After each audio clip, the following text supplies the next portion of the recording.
Salut fidèles abonnés, merci de recevoir mes salutations agro-éco responsable.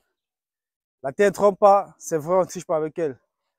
Ravi une fois de plus, c'est de vous servir dans cette énième vidéo où nous allons parler de la culture du macabo. Comme vous pouvez remarquer, nous sommes dans notre petit parcelle où nous avons mis quelques pieds de macabo. Mais dans cette vidéo chez Agripreneur, on va parler de l'opération ou des opérations à ne pas faire concernant cette culture, surtout en cette période de saison sèche. Parce que beaucoup nous ont posé la question de savoir quelles sont les opérations qu'ils pouvaient faire en ce moment. Ou bien beaucoup nous ont dit salut coach, je suis en train de vouloir faire telle opération. Est-ce que c'est possible en ce moment? On va donner le détail dans la suite de la vidéo chez les agripreneurs.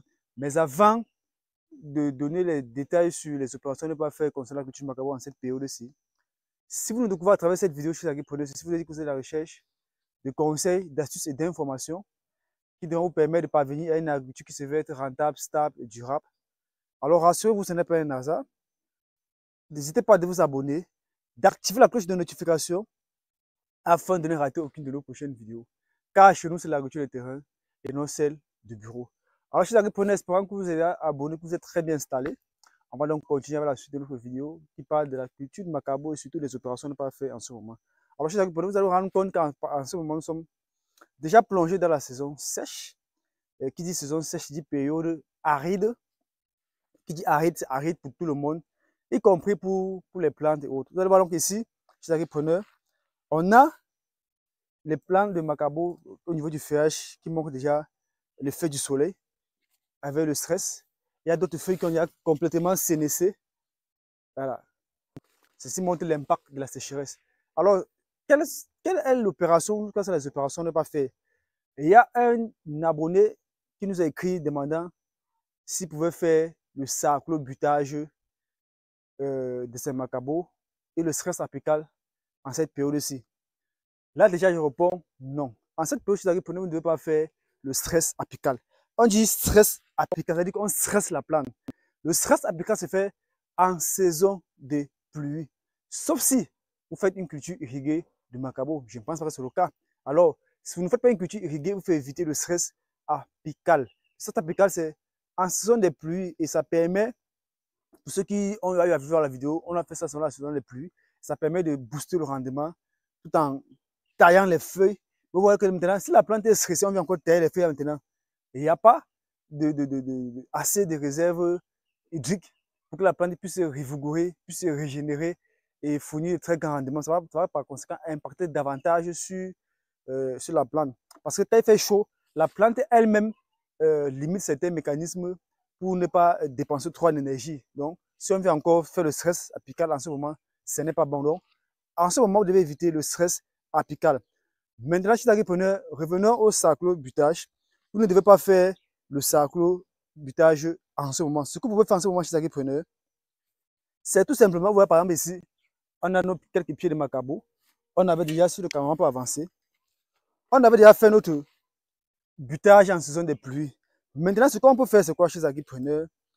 Au lieu de nettoyer totalement la parcelle, on va venir juste au pied du macabo, éliminer les herbes qui sont totalement collées à la tige ou au pied du macabo pour limiter comme ça la compétition en nutriments et en peu de réserves hydriques et nutritionnelles qui seront disponibles en cette période-ci. Donc, à la main, j'enlève et prends juste quelques pieds d'herbe comme ça que j'arrache.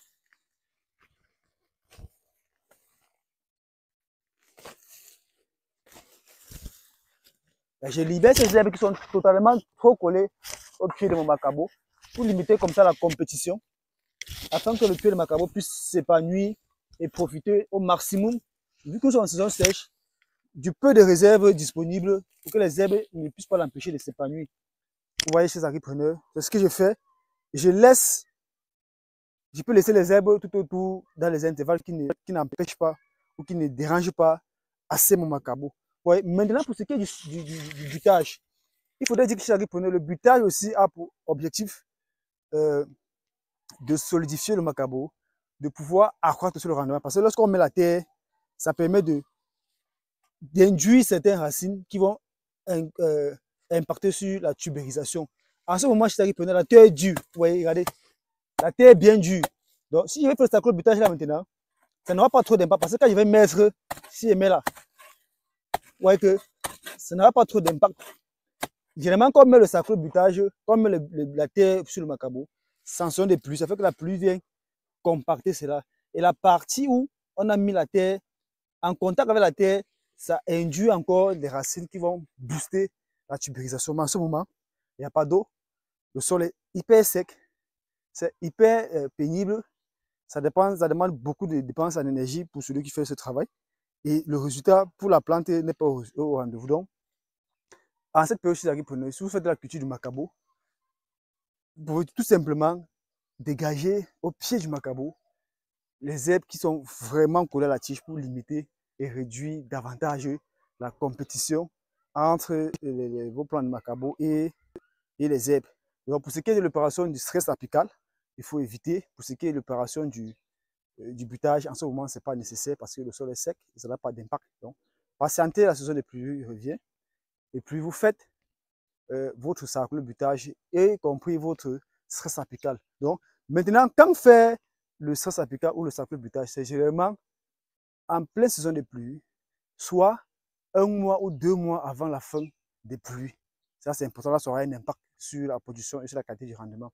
Donc, je suis prenez cette information que je tenais à partager avec vous dans cette vidéo afin que vous puissiez ne pas commettre des dégâts en faisant des opérations en ce moment qui ne sont pas favorables vu le climat, vu la saison. Donc, les opérations en termes de suivi selon les cultures dépendent de la saison. Donc, je suis agripreneur. Espérant que cette vidéo vous sera utile ou bien vous a été utile. N'hésitez pas à la partager avec d'autres agripreneurs afin qu'eux aussi puissent en bénéficier des conseils donnés dans cette vidéo afin de parvenir à une agriculture qui se veut être rentable, stable et durable. Disons à très bientôt chez les agripreneurs pour un sujet encore plus intéressant et encore plus alléchant. Vive l'agriculture africaine, vive l'agroafricanisme. C'était comme ça pour vous le Chantina Agro-Africain. Comme toujours, pour vous servir avec beaucoup de plaisir et beaucoup de bonheur. Disons à très bientôt. Quant à moi, je vais rester continuer le nettoyage de mes pieds de macabo. Bye bye.